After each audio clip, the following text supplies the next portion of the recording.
Iniciando então, meus amigos, o nosso estudo de hoje, vamos para o nosso O Livro dos Espíritos, livro 4, Esperanças e Consolações. Nós estamos no capítulo 2, o último capítulo, Penas e Gozos Futuros, o item número 7, Duração das Penas Futuras, questões, na verdade a questão apenas que nós vamos estudar, a 1009, exatamente porque essa é uma questão, é a última questão desse item número 7, mas é uma questão bastante extensa, né, porque nós temos ali a resposta dos espíritos, nós temos a participação de Santo Agostinho, de Lamennais, de Platão e depois comentários de Kardec, e naturalmente fecharemos com o comentário de Miramês. Então, porque tratar dessa questão das penas futuras, principalmente quando nós abordamos aqui a questão das penas eternas, que esse talvez seja um dos pilares mais sólidos do dogma das instituições ocidentais, religiosas, né? Todo espírito que comete um erro, ele vai então para o chamado inferno e vai viver ali por toda a eternidade, sendo consumido pelas chamas da dor e do sofrimento. E, na verdade, nós acabamos depois desviando um pouco o nosso raciocínio do entendimento do amor eterno de Deus e da mensagem de Jesus, que resgata todos os espíritos, né, ajudando no crescimento e na sua compreensão. Então, por isso, esses espíritos participam dessa última questão, cada um deles reforçando exatamente isso, a necessidade de mudança desse entendimento a respeito da justiça de Deus. E nós lembramos a importância da contextualização dessa resposta, quando nós falamos que quando esses ensinamentos chegaram para Kardec, o único entendimento que se tinha sobre o mundo espiritual era aquilo que era baseado, pelo menos aqui no mundo ocidental, aquilo que era baseado na Bíblia. E da mesma forma, segundo as interpretações das instituições que se sustentavam filosoficamente nos estudos bíblicos. No caso, né, a Igreja Católica, no caso as igrejas protestantes da época. Então, o único entendimento, quando se olhava para o mundo espiritual, digamos assim, a única lente por onde se podia olhar para o mundo espiritual, ou as únicas lentes, eram através dessas instituições. E eis então que chega a doutrina espírita e traz para nós uma alternativa revolucionária, que mostra para nós o mundo espiritual por uma perspectiva completamente diferente. Então, naquela época, ou você acreditava no mundo espiritual, de acordo com esses ensinamentos baseados nessas instituições, ou você simplesmente deixava de acreditar.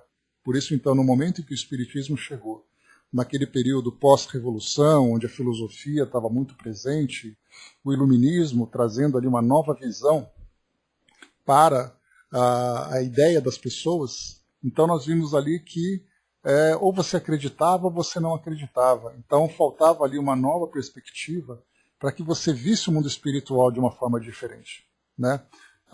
Tic-Teco, não é possível para nós criarmos uma forma nova de viver uma filosofia sem aquele modelo que nós já conhecíamos, né? Então a gente acaba criando, porque é quase que um automatismo, nós nos organizamos em sociedade, em comunidades, em lideranças, em instituições, né? Então, o que hoje nós procuramos fazer nos centros espíritas é tentar mostrar a importância dele como uma instituição de orientação, não aquela instituição que se coloca exclusivamente como um representante de Deus na Terra, mas ainda assim, pelo fato dos homens que gerenciam essas instituições terem dentro deles, né, nós todos, né, termos dentro de nós essa ideia, né, de vivência religiosa, nós não conseguimos ainda abrir as nossas mentes para viver de uma forma diferente. Então a gente procura mudar um pouquinho para cá, mudar um pouquinho para lá, mas a gente percebe que quando você entra no centro espírita, você tem ainda aquele sentimento do sagrado, aquele sentimento do religioso, né? Então até mesmo nós temos essa dificuldade, a doutrina espírita que veio como uma filosofia para fazer com que nós entendêssemos o mundo espiritual de uma forma diferente, nós acabamos vivendo a doutrina espírita como uma outra religião. E mesmo assim ela não veio com essa proposta. Os espíritos apenas ditaram para nós novos ensinamentos. E nós rapidamente organizamos esses ensinamentos, transformando quase que numa nova religião. Então nós temos essa dificuldade ainda porque são muitas encarnações que nós vivemos, né, dentro dessa mesma estrutura.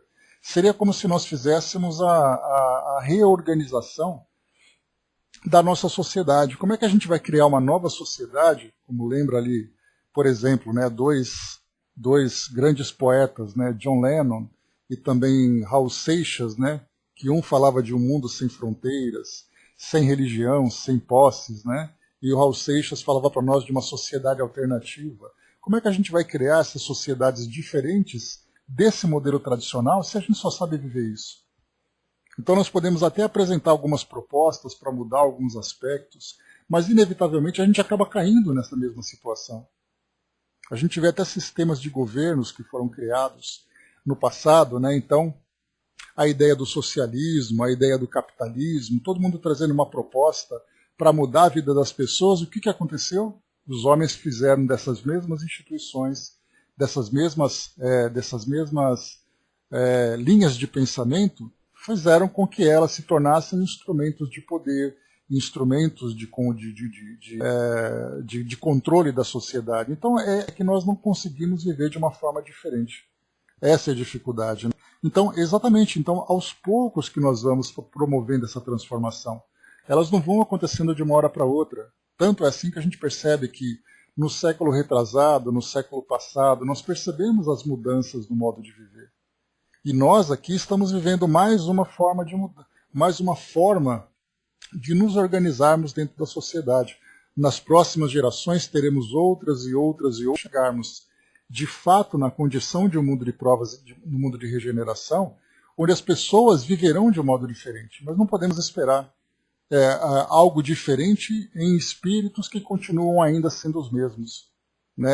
Seria uma ilusão nossa, não seria nem utopia. É claramente uma ilusão da nossa parte pensar dessa forma. O Gilmar colocou, né, parece que nós queremos uma sociedade diferente, mas não fazemos nada para modificar nossos padrões de pensamento e conduta. Né? E mais do que isso, né, Gilmar, não é que nós não fazemos, nós não sabemos a fazer. Mais uma vez, não se pode exigir de espíritos ainda, podemos colocar infantis, atitudes maduras.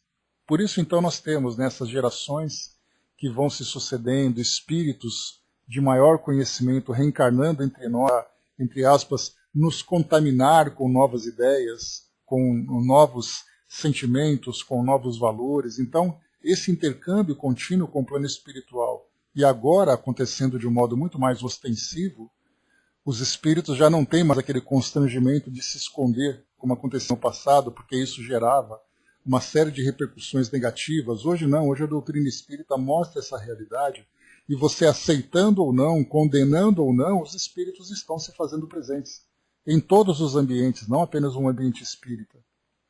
E exatamente para trazer essa nova realidade que nós estamos absorvendo agora. Mas esse é um processo muito longo, é um processo demorado, mas ele é um processo que acontece continuamente. E nós temos que compreender isso, porque do contrário, se nós não entendermos que as coisas acontecem no seu devido tempo, e nós temos que ser pacientes com isso, nós vamos então sentir aquela impaciência, aquela ansiedade, até mesmo aquela revolta, pelo fato das coisas não se modificarem, mas elas estão se mudando. Tem até um pensamento interessante, atribuído ao Chico, não sei exatamente se é dele, que diz para nós assim, se você quer uma coisa que você nunca teve, você precisa fazer uma coisa que você nunca fez. E a gente vê uma lógica tão grande nesse pensamento que mostra exatamente isso. Mas para a gente fazer alguma coisa que a gente nunca fez, é importante que a gente saiba essa nova forma de fazer. Porque do contrário a gente vai continuar com aquele comportamento odioso, né, ou comportamento viciado, né, aquela conduta viciada, sempre ali repetindo as mesmas ações. E aí, aos poucos, a gente vai então modificando um pouco essa conduta. Então, por isso, a gente coloca, né, voltando agora para o nosso raciocínio original. Quando se fala sobre o mundo espiritual, então, a respeito ali da justiça de Deus, nós passamos durante muito tempo entendendo Deus de uma forma impiedosa, entendendo Deus de uma forma rígida, e mesmo com ensinamentos de Jesus, mostrando para nós um Deus amoroso, um Deus justo e tudo mais, nós continuamos ainda tendo a ideia, nós já até comentamos isso nesses últimos estudos, essa ideia que até hoje é dita por muitas pessoas, que eu sou temente a Deus, por isso que eu não faço nada de errado.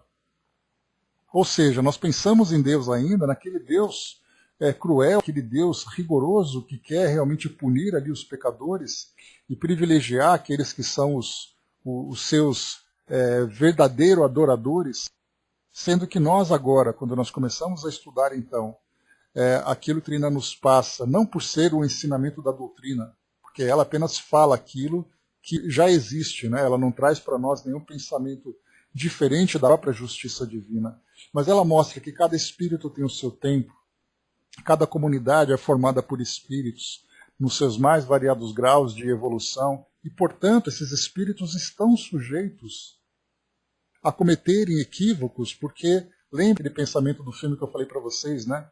O homem não escolhe o mal por ser mal, ele escolhe o mal por confundi-lo com a felicidade. E exatamente por nós ainda termos essa imaturidade nos nossos valores, nós buscamos a felicidade, esse estado de prazer, esse estado de plenitude, por caminhos ainda equivocados. Lembra que eu falei para vocês que não existe felicidade maior para uma criança do que você deixar ela presa, como acontece naqueles filmes, né? Em que você é preso numa loja de doces. Para a criança aquilo é o paraíso, ela vai dizer assim, nossa, eu fiquei preso numa loja de doces, passei a noite inteira comendo. Ok, e depois? O que aconteceu com o aparelho gastrointestinal dessa criança com tanto doce que ela comeu? Mas para ela era o paraíso. É a fantasia de toda criança, a fantástica fábrica de chocolate. Põe a criança ali dentro e deixa ela 1 hora comendo chocolate para ver o que acontece com ela. Mas a princípio para ela era realmente o paraíso. Para nós é assim também. Nós buscamos, nesse mundo que para nós é a nossa fantástica fábrica de chocolate, prazeres das mais variadas ordens, só que nós nos esquecemos das consequências. Porque não percebemos ainda que o prazer do espírito é muito diferente do prazer da matéria. E pelo fato de nós estarmos ainda muito vinculados à matéria, é esse prazer que nós buscamos. E vamos perceber nos ensinamentos dos espíritos, essa nossa imaturidade não deve ser observada por causa da nossa condenação eterna, mas deve ser vista como uma fase de transição. Aquele período em que o espírito vai amadurecendo e que ele vai, sim, muitas vezes doce demais. Mas com o passar do tempo ele vai perceber que ele pode continuar comendo doce de uma forma moderada até ele perceber que não precisa mais disso. Agora, quer dizer que ele errou uma vez e ele vai ser condenado eternamente. Qual é a justiça divina diante de uma situação como essa? Como é que você vai dizer com uma criança que ela vai ficar de castigo para sempre porque ela fez alguma coisa que ela não imaginava as consequências? Ela não conseguia ainda antecipar as consequências das suas ações. Eis aí um grande problema. Exatamente, a lei, Tico-Teco, ela é imparcial. A lei é educativa, ela não é punitiva. E conforme a gente vai ampliando a nossa visão, ampliando a nossa compreensão, nós vamos percebendo, através das nossas ações, que nós vamos nos aproximando cada vez mais dessas leis naturais. E nós vamos agindo de acordo com o equilíbrio que ela propõe.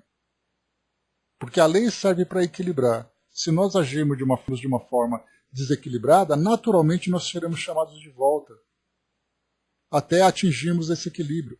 Por isso, então, naquela época, é isso que eu queria chamar a atenção, a contextualização dessa questão que foi apresentada por Kardec, naquela época em que as penas eternas eram únicas e definitivas dentro da visão religiosa, para entender agora essa justiça da reencarnação, a justiça da lei de causa e efeito, que são mecanismos que Deus oferece a todas as criaturas para o aprendizado e para a evolução.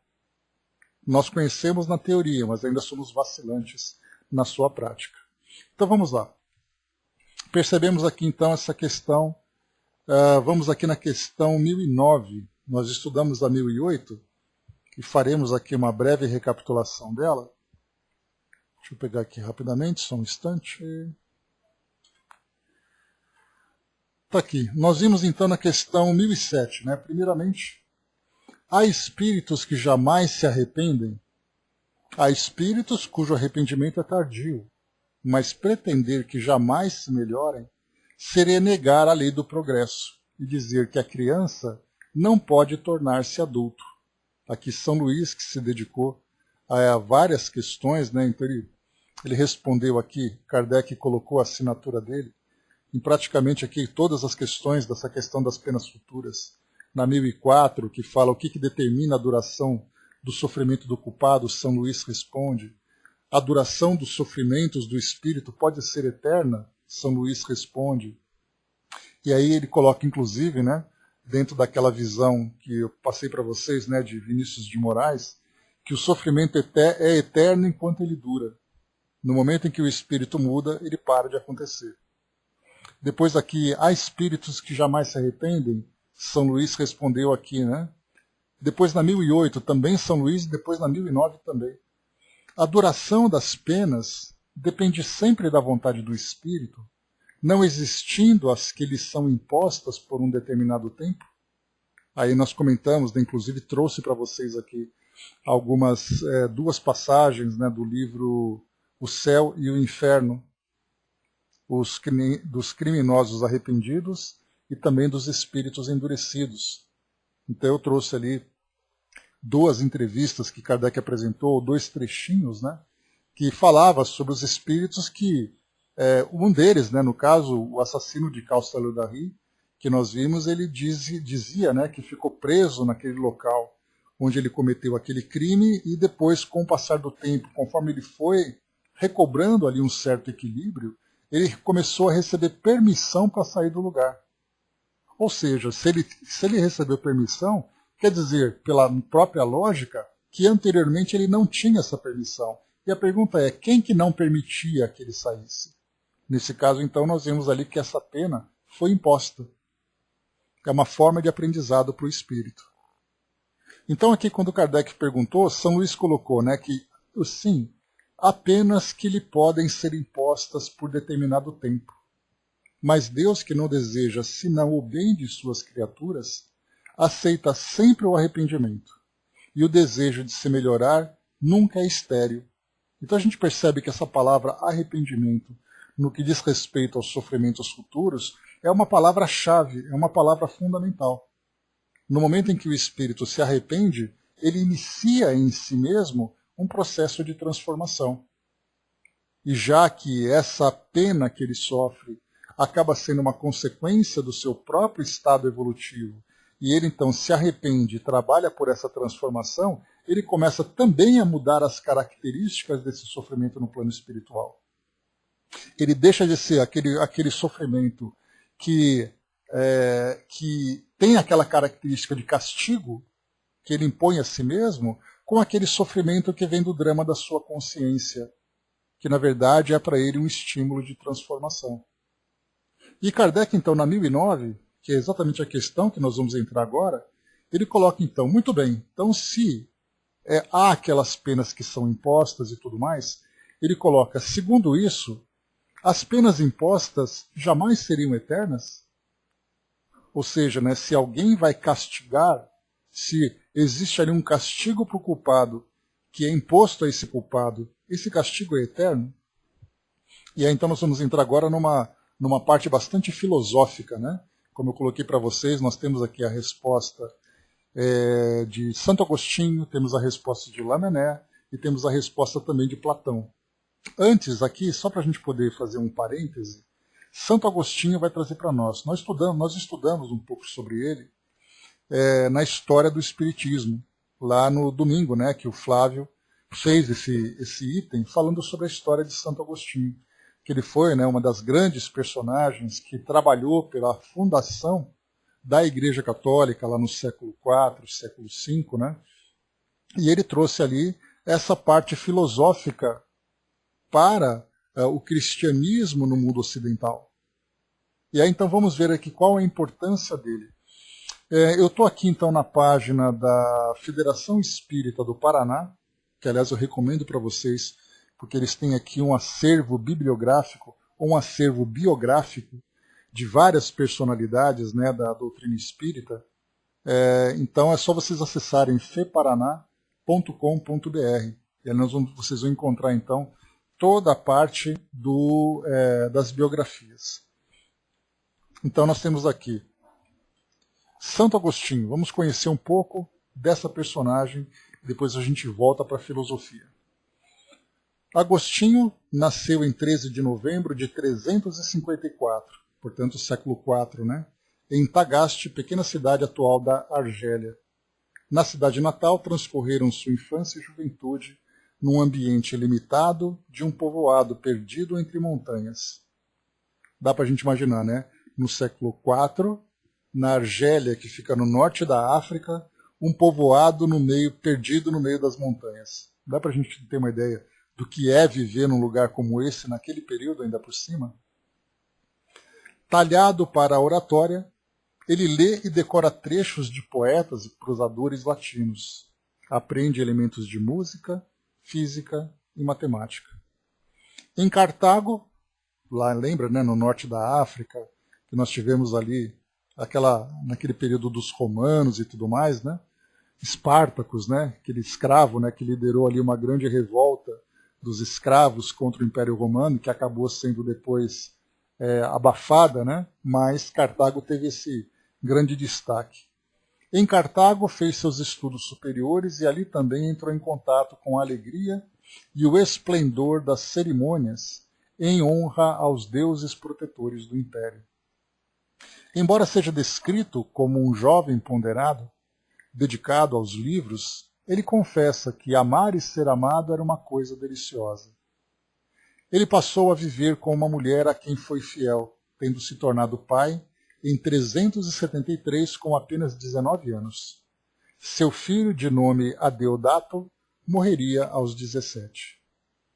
Desejava se destacar na eloquência, confessa, por orgulho. Desejava ser o melhor. Um livro de Cícero alerta-o para a verdadeira felicidade, alerta que a verdadeira felicidade reside na busca da sabedoria. Retorna à sua cidade natal e se dedica ao ensino por 13 anos. Depois ensina em Cartago e Roma. Dedicou-se aos estudos das escrituras, contudo achou seu estilo tão simples que se desiludiu e o abandonou. Em Milão, parecia ser um homem feliz, pago pelo Estado, personagem quase oficial, ocupava a cátedra da eloquência, respeitado como professor. A gente lembra que o Império Romano ele trouxe dos gregos, né, muita coisa da filosofia. E essa ideia da eloquência, do discurso, da dialética, né, então eram ali temas fundamentais dos grandes pensadores. E Santo Agostinho já mostrava essa grande predisposição. Então, ele ocupava a cátedra da eloquência, respeitado como professor. No entanto, ele se mostra inquieto. Busca a verdadeira alegria e não a encontra. Afeiçoou-se ao maniqueísmo, doutrina do profeta persa Mani. Após 12 anos, insatisfeito com as respostas que a doutrina não lhe dava, recomeça a ler os evangelhos e assistir aos sermões do bispo Ambrósio, que o recebeu como um pai. Uma canção infantil na voz cristalina de uma criança que insiste, toma, lê, faz com que ele procure o livro a respeito de São Paulo e retorne em definitivo ao cristianismo. Sua vida, daquele momento em diante, sem meditar, escrever livros, discursar. Em 391, é chamado a Hipona, um grande centro comercial de cerca de 30 mil habitantes. 5 anos depois, seria sagrado bispo auxiliar de Hipona. Por isso que a gente tem aquela expressão, né? Agostinho de Hipona. Grande era a luta, à época, contra as chamadas heresias. Agostinho, sempre orador oficial, nos sínodos e concílios em Cartago, nunca esquece que mais valioso que a palavra é o amor fraterno. Os olhos dos doentes queimam, por isso são tratados com delicadeza. Os médicos são delicados até com os doentes mais intolerantes. Suportam o insulto, dão remédio, não revidam as ofensas. Então isso aqui era uma parte do seu discurso. As palavras que mais aparecem em seus escritos são amor e caridade. Por vezes, devolvendo uma ideia, interrompe seu raciocínio para deixar escapar gritos de amor a Deus. Ó Deus, amo-te. Tu estremece meu coração com a palavra e fizeste nascer o amor por ti. Tarde te amei. Ó beleza tão amiga e tão nova, tarde te amei. Tocaste-me e ardo de desejo de alcançar a tua paz. 2 vezes por semana falava na Igreja da Paz. Certa vez, discorrendo a respeito de São João, se entusiasmou de tal forma que pregou durante 5 dias consecutivos, sempre aplaudido. Mas dizia: vossos louvores são folhas de árvores, gostaria de ver os frutos. Tal era a admiração que tinham por Agostinho, que chegaram a acreditar que ele fosse capaz de produzir curas e lhe levavam doentes. Se eu tivesse o poder da cura, dizia, curaria a mim mesmo. A doença que o tomou durou poucos dias. Percebendo que se avizinhava a morte, pediu que o deixassem a sós para orar. Morreu na noite de 28 para 29 de agosto de 430, aos 76 anos de idade. Não deixou testamento, mesmo porque não tinha bens. Os pintores medievais o retrataram com o livro na mão e o coração em chamas. O livro simboliza a ciência, o coração inflamado, o amor. Sabedoria e amor foram seus dons inseparáveis. Interessante notar que, embora seja sempre retratado com muita pompa e luxo, mesmo como bispo, ele se recusava a usar o anel e a mitra. Mitra é o chapéu, né? Aquele chapelão dos bispos. Esse espírito foi convidado a participar da equipe do Espírito de Verdade e suas ponderações podem ser encontradas em vários momentos da obra kardeciana, entre eles em O Livro dos Espíritos, no Prolegômeno, Resposta às questões 495, 919 e 1009, essa que nós estamos lendo. O Evangelho segundo o Espiritismo, capítulo 3, capítulo 5, capítulo 12 e capítulo 14 e 17. O Livro dos Médiuns, 21, em dissertações também. Depois no Céu e o Inferno, na segunda parte, capítulo 8, quando ele fala sobre o Marcel, o menino do número 4. Vocês se lembram, né? O Marcel ele se encontra naquele capítulo lá da segunda parte que fala das expiações terrestres. Então era aquele garoto, né, que tinha ali uma doença, passava por grandes dificuldades, né? E aí depois da desencarnação ele mostrava que aquilo era parte do seu aprendizado final. Seria ali a última dose do remédio que ele precisava, né? Mas ao mesmo tempo mostrava ali uma grande inconformação da mãe dele, porque ela dizia, né, dei ali todos os estudos para o meu filho enquanto foi possível, ele morreu e não levou nada. E ele dizia exatamente assim o contrário, né? Os ensinamentos que eu recebi de escola, de conhecimento, né, foram levados ali, mostrando sobre a imortalidade. Então esse foi Santo Agostinho, e é ele que traz para nós, aqui nessa questão 1009, na verdade, a respeito, né, quando Kardec pergunta então se essas penas impostas jamais seriam eternas. Teremos algum carrasco que ficaria ali observando por toda a eternidade a punição de um pecador? E ele responde: consultai o vosso bom senso, a vossa razão, e perguntai se uma condenação perpétua, em consequência de alguns momentos de erro, não seria a negação da bondade de Deus. Que é, com efeito, a duração da vida, mesmo que fosse de 100 anos, em relação à eternidade. Eternidade. Compreendeis bem essa palavra? Sofrimento, tortura sem fim e sem esperança, apenas por algumas faltas. Não repugna ao vosso próprio critério semelhante pensamento? Que os antigos tivessem visto no Senhor do Universo um Deus terrível, invejoso e vingativo, compreende-se. Na sua ignorância, emprestaram a divindade às paixões dos homens. Mas não é esse o Deus dos cristãos que coloca o amor, a caridade, a misericórdia, o esquecimento das ofensas no plano das primeiras virtudes. Poderia ele mesmo não ter as qualidades que exige como um dever? Não há contradição em se lhe atribuir a bondade infinita e a vingança infinita?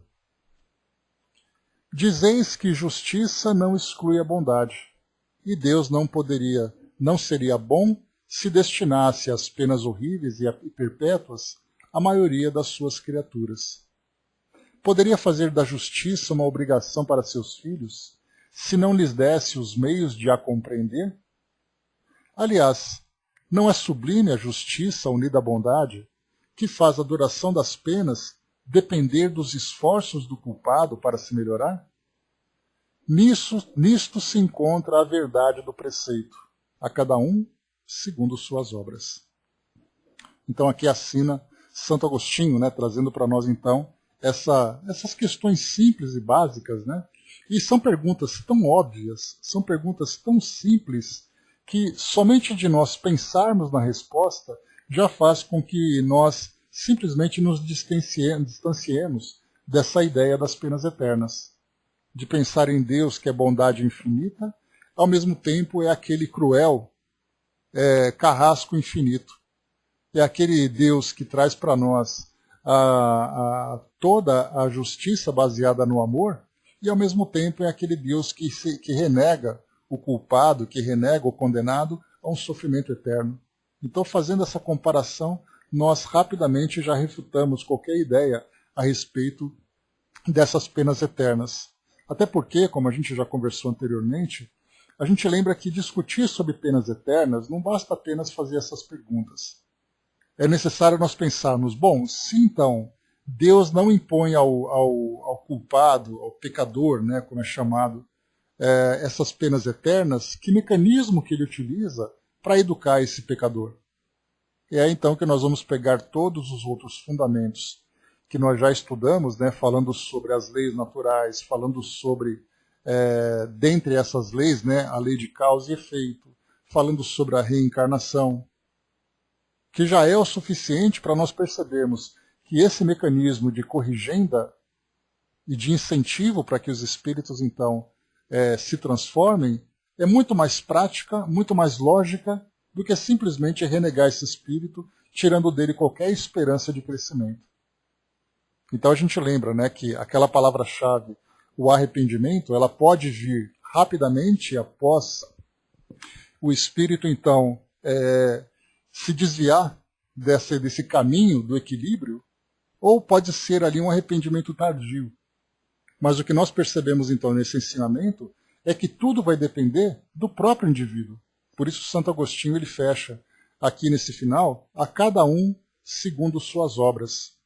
Então é uma palavra bastante conhecida, mas muito pouco conhecida na sua profundidade. Nós vemos então aqui que a nossa felicidade, ou a nossa infelicidade, seja no presente, seja no futuro, ou analisando o nosso próprio passado, tudo depende das nossas próprias obras.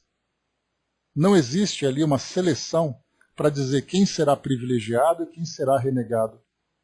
Todos nós caminhamos, né, com o mesmo grau de importância diante da justiça de Deus, e cada um com a sua responsabilidade. O que nós percebemos ali é o grau de maturidade de cada espírito. Há aqueles que já despertaram suas consciências e já têm um entendimento mais profundo a respeito desse mecanismo educativo e evolutivo que Deus oferece para todos nós, e há aqueles que ainda estão, né, engatinhando nessas experiências terrenas sem terem uma compreensão mais completa, mais profunda a respeito da justiça de Deus. Mas mesmo assim, respeitando o tempo de cada um, Deus vai fazer com que todos alcancemos aquele objetivo final. Ou seja, né, todos nós estamos condenados a sermos felizes. E aí então percebemos, né, que cada um de fato caminhará no seu devido tempo.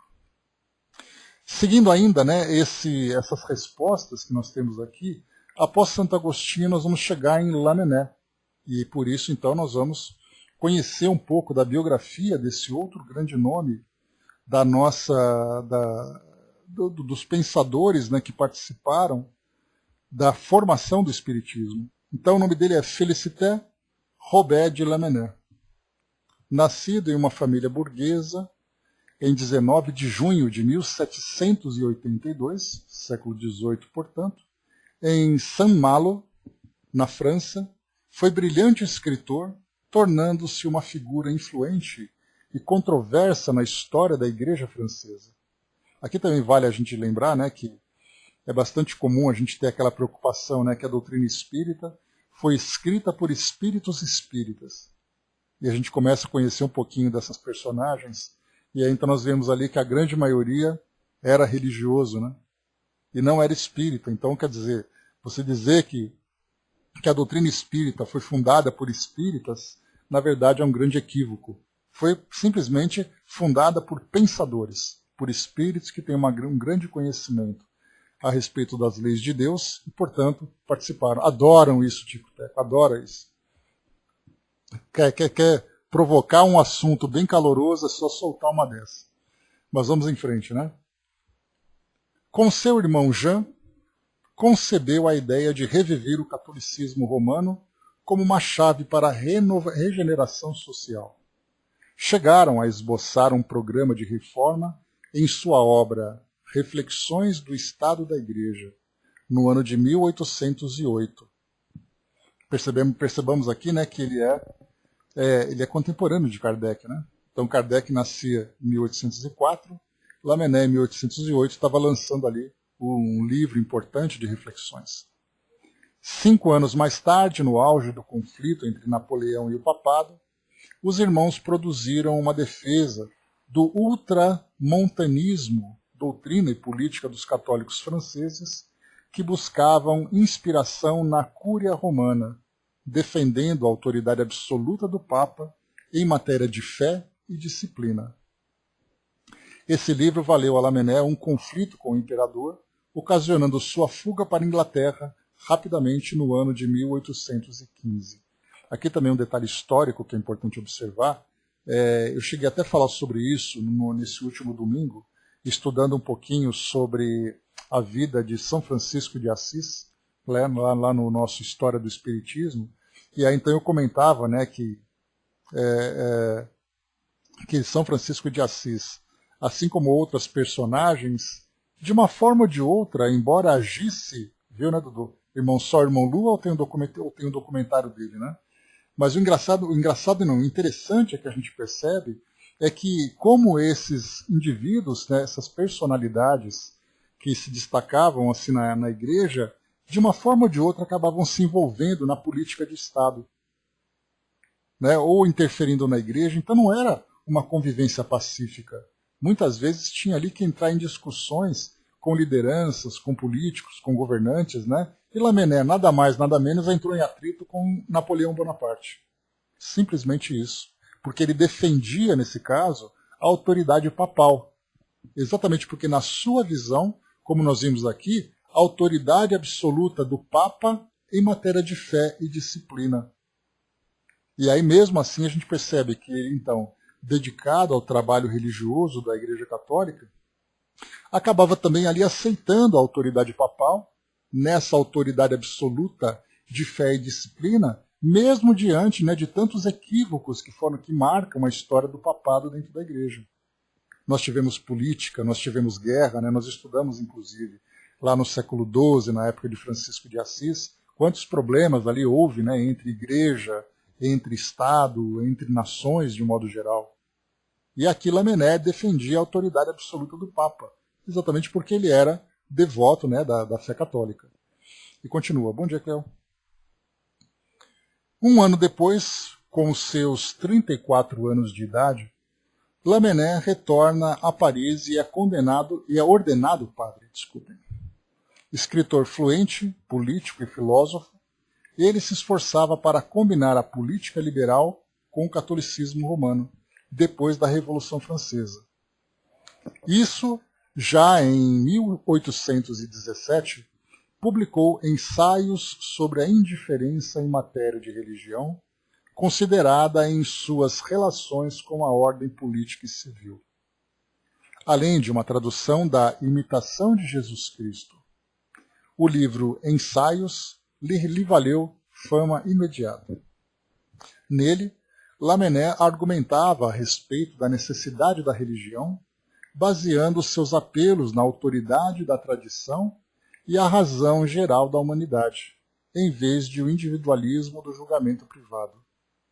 Embora advogasse o ultramontanismo na esfera religiosa, em suas crenças políticas era um liberal que advogava a separação do Estado da Igreja, a liberdade de consciência, educação e imprensa. Depois da Revolução de Julho de 1830, Lamennais, junto com Henri Lacordaire, outro expoente da codificação, e Charles de Montalembert, além de um grupo entusiástico de escritores do catolicismo romano, liberal, fundou o jornal L'Avenir. Nesse jornal diário defendia Lamennais os princípios democráticos, a separação da Igreja e do Estado, criando embaraços para si, tanto com a hierarquia eclesiástica francesa, quanto com o governo do rei Luís Filipe. O Papa Gregório XVI desautorizou as opiniões de Lamennais na encíclica Mirari Vos, em agosto de 1831. A partir de então, Lamennais passa a atacar o papado e as monarquias europeias, escrevendo o famoso poema Palavras de um Crente, condenado na encíclica papal Singulari Vos, em julho de 1834. O resultado foi a exclusão de Lamennais da Igreja. Olha só o caldeirão político, né, que existia e onde Lamennais estava ali no meio. Incansável, ele se devotou à causa do povo, colocando sua caneta a serviço do republicanismo e do socialismo. Escreveu trabalhos como O Livro do Povo, Os Afazeres de Roma e Esboço de uma Filosofia. Chegou a ser condenado à prisão, mas já em 1848 foi eleito para a Assembleia Nacional, aposentando-se em 1851. A gente lembra que em 1848 foi quando aconteceu as batidas lá com as irmãs Fox, em Hydesville, né, nos Estados Unidos. Então a gente vê como ele era contemporâneo de Kardec.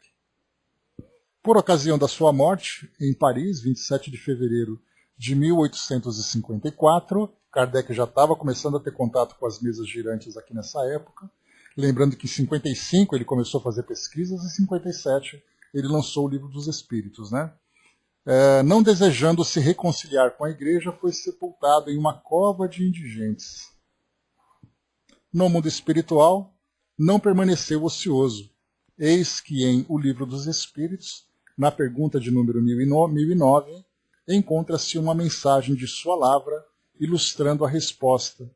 Nela revela os traços de sua fé, concitando as criaturas a aproximar-se do bom pastor e do Pai Criador, combatendo com vigor a crença das penas eternas. Na mensagem que assina em O Evangelho segundo o Espiritismo, capítulo 11, item 15, ele se revela o ser compassivo que proclama as criaturas a obedecer à voz do coração, oferecendo, se for necessário, a própria vida, a própria pela vida de um malfeitor, ou seja, oferecer a voz do coração pela vida de um malfeitor. Então isso aqui foi Lamennais, uma história de um homem inteligente, mas uma história bastante turbulenta em termos políticos. Uma hora a favor da Igreja, depois ele ataca o papado, depois ele vai contra o Papa, é expulso da Igreja, quase vai preso. Então uma história bastante movimentada, né, em termos de política na sociedade terrena. Sendo aqui então sepultado como indigente, no plano espiritual se torna um dos grandes expoentes do plano da doutrina espírita. Então vamos lá. Falando então aqui sobre a questão das penas eternas, novamente, se essas penas jamais seriam eternas, né? Ele responde, né? Sim, ainda mais num ambiente tão apaixonado como é a política e a religião, são dois ambientes bem apaixonados, né? Ele estava lá no meio dele. Mas vamos lá. Diz assim Lamennais para nós. Empenhai-vos por todos os meios ao vosso alcance, no combate, no aniquilamento da ideia da eternidade das penas, pensamento blasfemo da justiça e da bondade de Deus, a mais fecunda fonte da incredulidade, do materialismo e da indiferença que invadiram as massas desde que a sua inteligência começou a se desenvolver.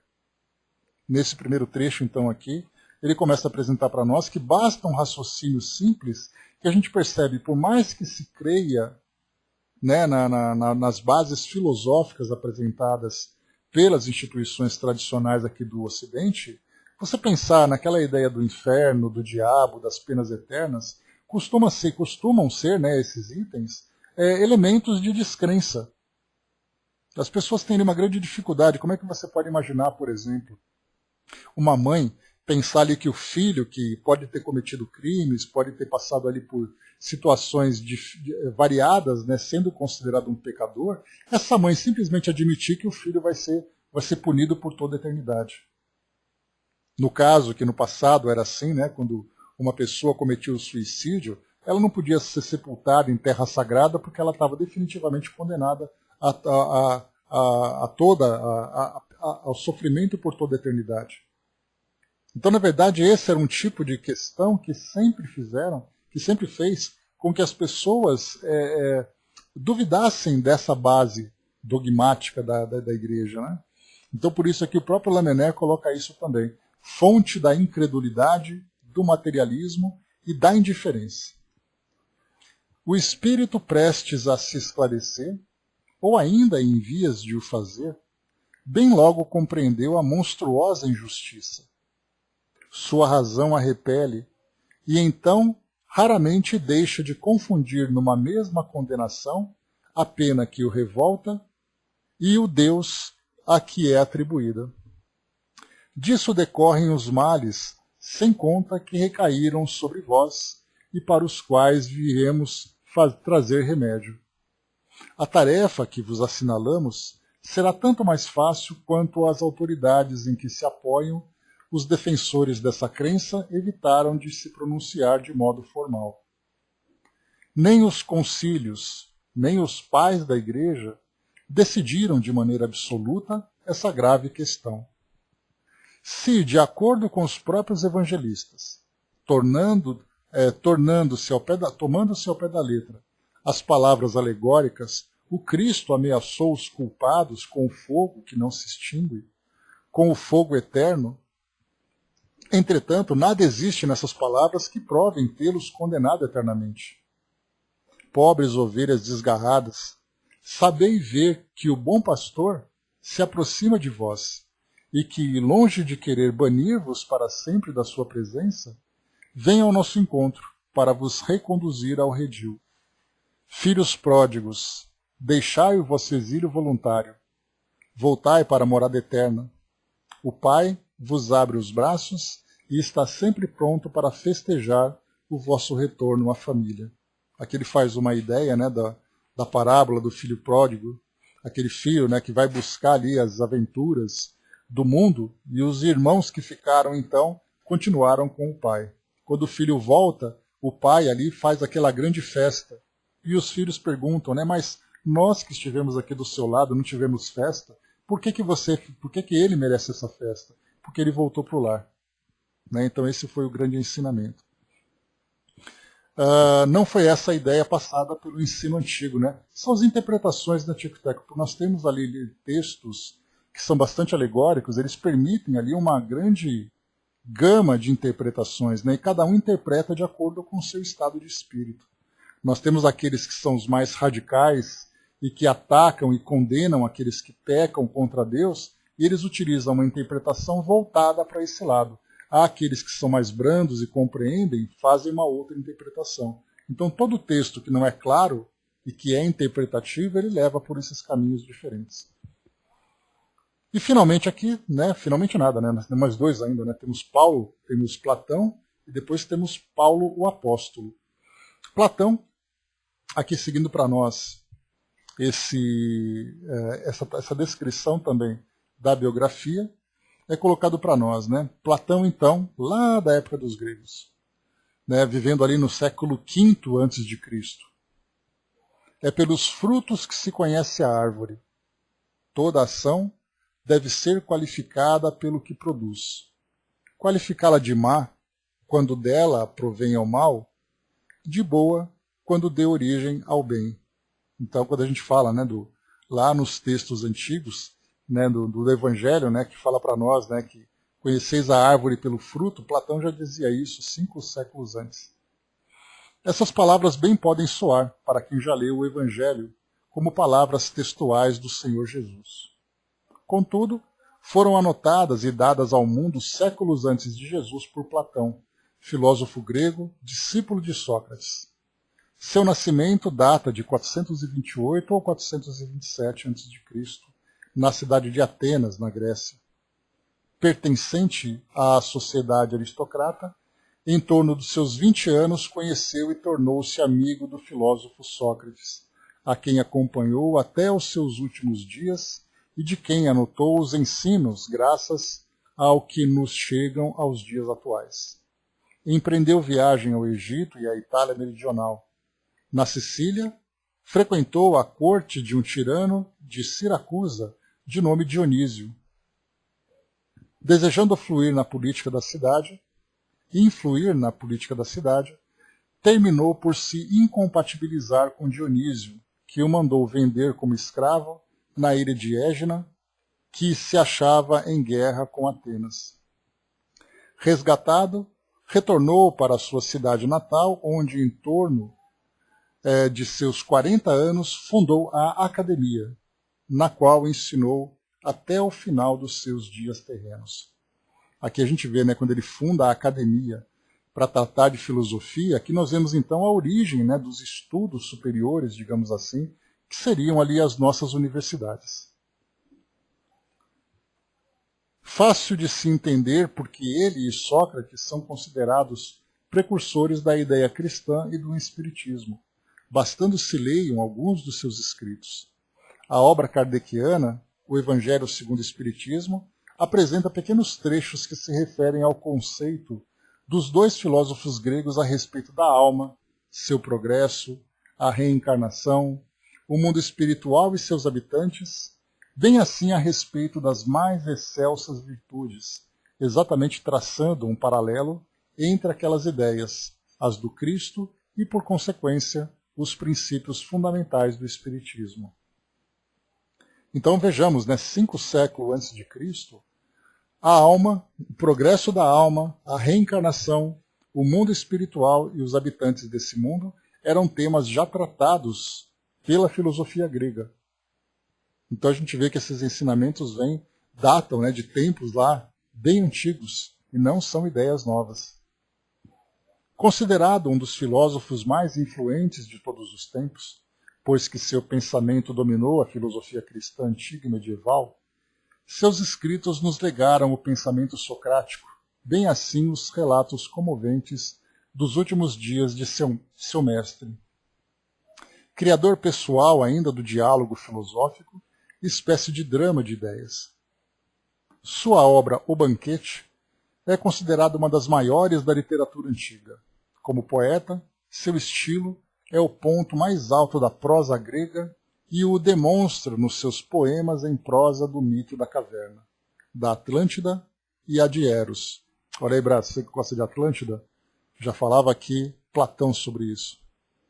Escreveu ele: o amor está por toda parte em a natureza, que nos convida ao exercício da nossa inteligência. Até no movimento dos astros o encontramos. E o amor que orna a natureza de seus ricos tapetes, ele se enfeita e fixa a morada onde se lhe deparem flores e perfumes. É ainda o amor que dá paz aos homens, calma no mar, silêncio aos ventos e sono à dor. As obras de Platão discorrem sobre a natureza do homem, a piedade, o dever, o belo, a sabedoria, a justiça, a coragem, a amizade, a virtude. No livro 7º da República, ele apresenta o célebre mito da caverna. Acorrentados no interior de um cárcere subterrâneo, e de costas voltadas para a entrada por onde penetra a luz, os que estão ali presos somente podem ver os homens. Só podem ver dos homens, dos animais e de tudo mais que se encontre no exterior da caverna, as sombras que se projetam no fundo dela. Um homem que consegue se libertar ofusca-se com a luz do sol no exterior e descobre que tudo que vira até então era a irrealidade. Ali estava o mundo real. Ou seja, que ele traz uma ideia bem interessante, né? Homens que ficam presos dentro de uma caverna, de costas para a entrada, e os animais lá fora projetam para dentro da caverna luzes. Quando então ele consegue se libertar e olha para fora da caverna, ele percebe que aquele era o mundo real, e as sombras que eram projetadas na caverna eram apenas ali ilusões. No entanto, ao se retornar ao interior e desejar transmitir aos demais, ainda prisioneiros, o que viu, sente que corre o risco de ser maltratado e até morto. Esta, segundo Platão, é exatamente a missão do filósofo.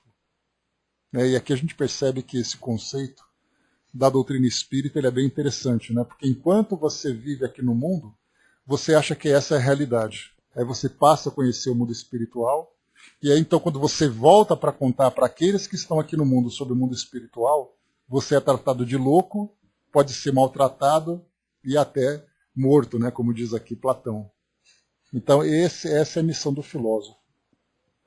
Tendo desencarnado, pleno de lucidez e força criadora aos 80 anos de idade, da espiritualidade, unindo-se a tantos outros espíritos de envergadura intelecto-moral, Platão continua na sua missão, revelando as nuances do mundo espiritual, o mundo do sol ofuscante, o mundo real, o verdadeiro.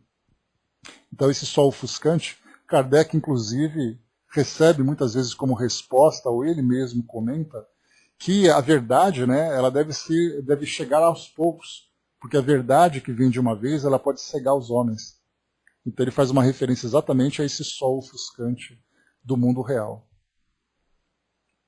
Seu nome é citado em Prolegômenos de O Livro dos Espíritos, assina um dos trechos da resposta à questão 1009 da mesma obra, a que nós estamos estudando agora, onde, falando a respeito da inexistência das penas eternas, bem recorda as exortações de Sócrates, quando, a seu tempo, apresentou a alma migrando através de múltiplas existências, em seguida a mais ou menos longos períodos de erraticidade. E conclui: humanidade, não mergulheis mais os teus tristes olhares nas profundezas da terra, procurando aí os castigos. Olha, espera, espia-te e refugia-te na ideia de um Deus intrinsecamente bom, absolutamente poderoso, essencialmente justo. Começam a perceber, Kardec falando sobre isso no livro A Gênese, quando ele diz que Deus é infinitamente bom, justo, onipotente, onisciente. Percebam que esse conceito que Kardec traz de Deus tem uma inspiração direta naquilo que Platão apresenta aqui nos seus pensamentos. Então vamos lá, resposta de Platão aqui no nosso O Livro dos Espíritos. Então falávamos aqui mais uma vez, né? Se alguém pode impor uma pena eterna ao indivíduo. Guerras de palavras, não tem desfeito verter bastante sangue?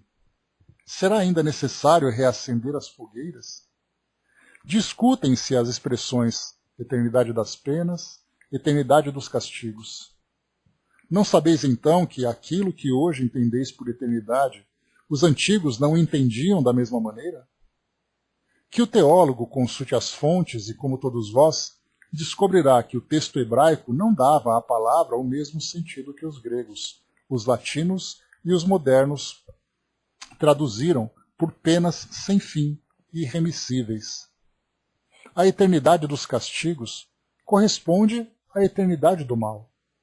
Sim, enquanto existir o mal entre os homens, subsistirão os castigos. É em sentido relativo que se devem interpretar os textos sagrados. A eternidade das penas é, portanto, relativa e não absoluta. Dia virá em que todos os homens se revestirão pelo arrependimento da roupagem da inocência, e nesse dia não haverá mais gemidos ou ranger de dentes. Vossa razão é limitada, isso é verdade, mas, tal qual é, representa um presente de Deus, e com a ajuda da razão, não haverá um só homem de boa fé que compreenda de outra maneira a eternidade dos castigos. A eternidade dos castigos. Como?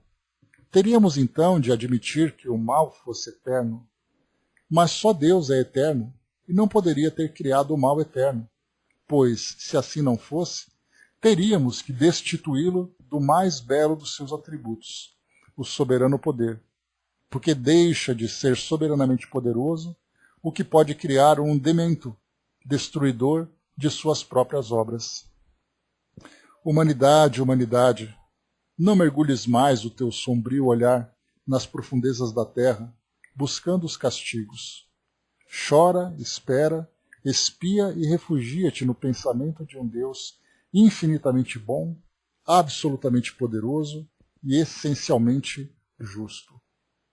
Eis aí então a interpretação. Né? Porque, de fato, né, Tico-Teco, quando a gente pega o nosso vocabulário, o nosso vernáculo atual, né, ou seja, o conjunto de palavras, de ideias, de temas que nós hoje temos, é muito diferente do que havia há 2, 3 mil anos. Né? Porque quando a gente olha no passado, aquelas sociedades tinham um vocabulário limitado às suas necessidades. Então os neologismos, né, que é ali a arte, a ciência de criar novas palavras, elas vão aparecendo de acordo com a necessidade de cada tempo, de cada geração. E quando nós voltamos naquele passado, quando nós pegamos ali sociedades que eram comunidades pequenas, sociedades tribais, pequenas comunidades sem grande cultura, como é que nós poderíamos expressar ideias de tamanho cunho filosófico para um grupo que não tinha ainda essa capacidade? Então até mesmo essa ideia da palavra eternidade pode trazer para nós essa relação de uma eternidade relativa ao tempo em que a causa se encontra presente. Quando a causa deixa de existir, a consequência desaparece. Mas aí então fizeram essa interpretação, e que trazem até hoje, de que a eternidade significa algo que não pode ser mudado. E aí então Platão, né, estimulando aqui o nosso raciocínio, ele chama atenção exatamente para isso. Se somente Deus pode ser eterno, e ele é onipotente, onipresente e onisciente, ou seja, ele é onipresente porque ele está em tudo, onisciente porque ele sabe de tudo, e onipotente porque ele tem o poder absoluto. Como é que o mal, o castigo eterno, pode ser tão poderoso quanto o próprio Deus? A menos que nós atribuamos a Deus a causa dessa punição eterna. Aí nós vamos perguntar, mas se Deus é infinitamente amoroso, como é que ele pode condenar para todo sempre um espírito que simplesmente erra num determinado momento da sua existência e ele tem que ser condenado por toda a eternidade? E aí então entra mais inclusive uma outra questão que também nós podemos trabalhar no campo da filosofia, que é pensar, né, uma filosofia espiritualista naturalmente, que é nós pensarmos sobre a existência de um indivíduo que tem ali um período de nascimento e um período de morte. E tudo aquilo que ele faz durante esse período será para ele a sua condenação eterna. Ou seja, se ele não teve oportunidades, se ele não teve educação, ele tem a obrigação de acertar. Porque se ele não acerta, ele será condenado para todo sempre. É um raciocínio que ele pode ser derrubado com simples questionamentos como esses, que tanto Lamennais como também aqui Platão apresenta para nós, para as nossas reflexões. Né? Sem esse raciocínio lógico, é impossível para nós encontrarmos a resposta. Se nós não pensarmos, não questionarmos, né? Questionarmos até a exaustão. Por isso que nós temos, né, a passagem, né, de tudo que sei é que nada sei. Por que isso tudo? Porque se você questionar, vai chegar uma hora que você não sabe mais a resposta. Eu posso fazer perguntas aqui que você vai dizer, olha, eu não faço ideia como isso aconteceu. Pronto, já mostra que você não tem a sabedoria absoluta. Eis aí, então, a questão, né, do raciocínio, das reflexões, né? Exatamente, né? Então aqui o próximo item que a gente vai estudar, pessoal, no próximo encontro, nós temos aqui Paulo, o apóstolo, que é o último, depois o comentário de Kardec e depois a gente vai para Miramês. Então são ali as 3 próximas reflexões, também em torno das penas eternas. Para vocês verem, né? Para nós já é uma ideia, já está claro, né? Que Deus não precisa, nós não precisamos ver em Deus esse juiz tão severo que condena por um erro, por um vacilo do espírito, devido à sua imaturidade, a uma condenação eterna. Então, para nós, esse assunto acaba sendo muito mais assim, interessante, porque, tá bom, então ele falou isso aqui, o outro falou de novo, o outro falou de novo, mas quando a gente vai contextualizar, a gente lembra que esse assunto era completamente novo para a época de Kardec. Ele estava ali rompendo barreiras das religiões tradicionais que colocavam esse pensamento das penas eternas. Para nós já temos uma base doutrinária muito bem formada, que nós já entendemos sobre a reencarnação, já entendemos sobre causa e efeito, já entendemos sobre a bondade de Deus, mas naquela época ninguém entendia. Por isso que muitas vezes um assunto para nós parece tão óbvio, e nós aceitamos com tanta facilidade. Nós aceitamos porque está tudo pronto já. Nós já passamos por esse período de aprendizado. Agora, para aquele povo que saía de uma religião, que estava ali pós-Inquisição, aquela religião era a única lente, né? Lembra que eu falei para vocês? As lentes, né, que permitiam olhar para o mundo espiritual, e somente elas eram capazes de trazer essa interpretação. Kardec estava ali rompendo barreiras, e ele foi atacado, criticado, foi perseguido e tudo mais. Então, para nós pode parecer óbvio, mas para aqueles não era óbvio não.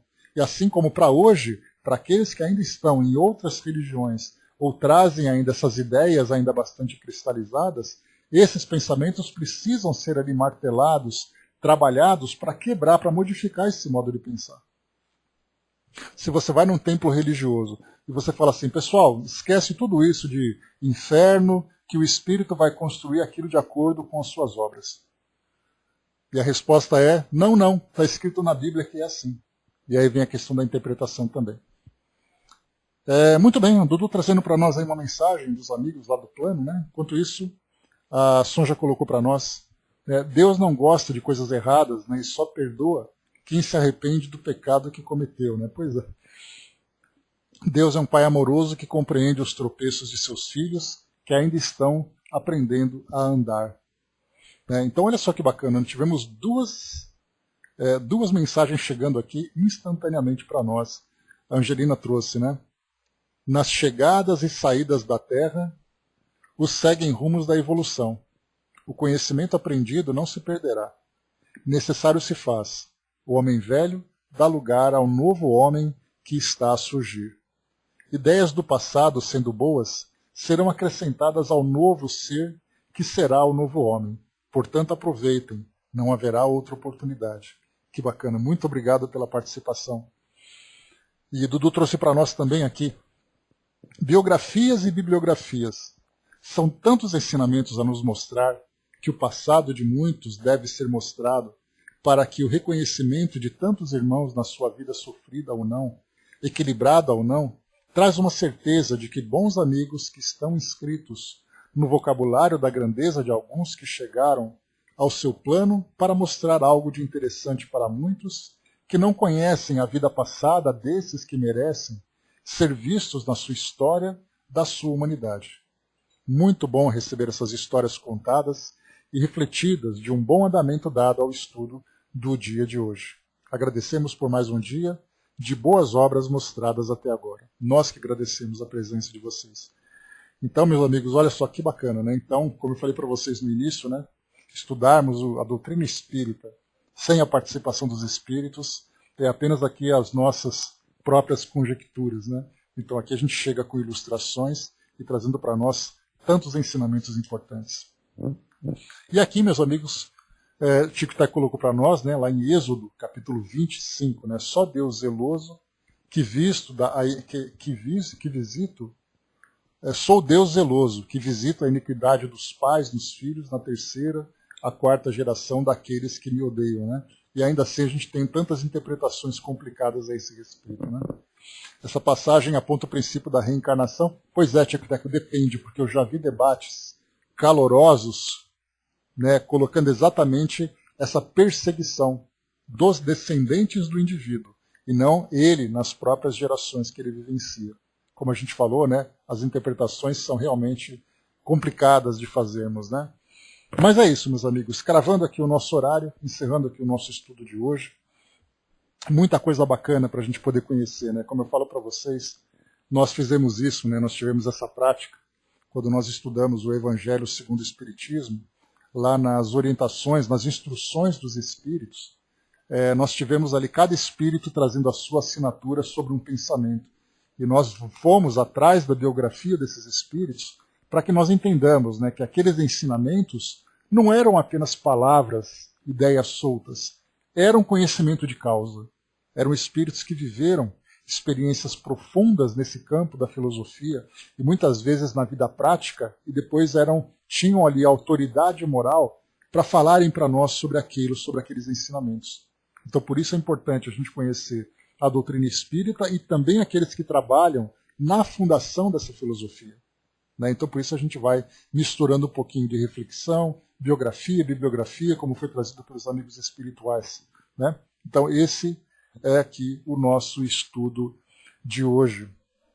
Então, meus amigos, fechando por aqui o nosso encontro de hoje.